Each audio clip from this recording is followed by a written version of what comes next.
कुठल्याही देवाच्या मूर्तीच्या वरती तुम्ही बघितलं असेल, मूर्तीची जी कमान आहे, मंदिरांच्या वरती सुद्धा तुम्हाला जर मुख्य ती जी कमान असते, त्या कमानीच्या बरोबर मध्यभागी एक मुख म्हणजे एक चेहरा दिसतो. तो असा भयंकर अकराळ विकराळ चेहरा आहे.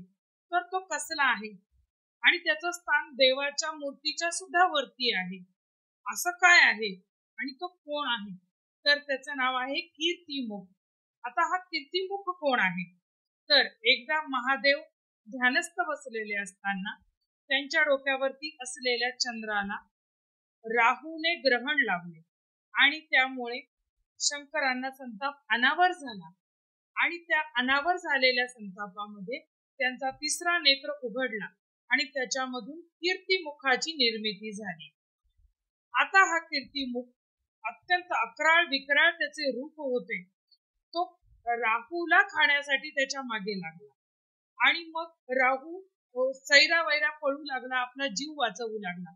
त्याच्यातच त्याने महादेवाची आराधना केली आणि त्यामध्ये महादेव म्हणजे भोळे भंडारी आहेत, ते त्याला प्रसन्न झाले आणि त्याला वरदान दिलं की तुला कीर्तिमुख तुला खाणार नाही.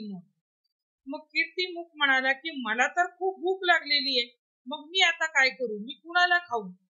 त्यावेळेस महादेव म्हणाले की तू स्वतःलाच खा.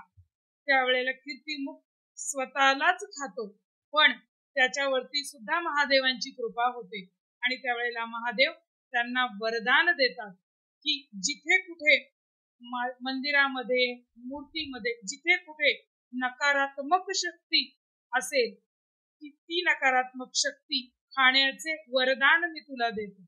म्हणून कोणत्याही मंदिराच्या अशी कमान असते, मूर्तीची कमान असते, त्याच्यावरती कीर्तिमुखाची स्थापना करतात की येणारी निगेटिव्ह शक्ती कुठल्याही प्रकारची असू दे ती कीर्तिमुख त्याला खाऊन टाकतो आणि मंदिरामध्ये त्या शक्ती प्रवेशच करत नाही.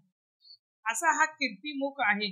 राक्षस असून सुद्धा आपल्या चांगल्या कर्माने त्याने देवाच्या वरचं सुद्धा स्थान मिळवलेलं आहे.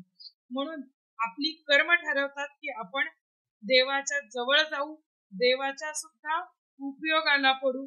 अशा प्रकारे याच्यातून आपल्याला एक छोटासा धडा मिळतो किंवा एक शिकवण मिळते, ती तेवढी लक्षात ठेवावी आणि कीर्तिमुखासारखे असावे.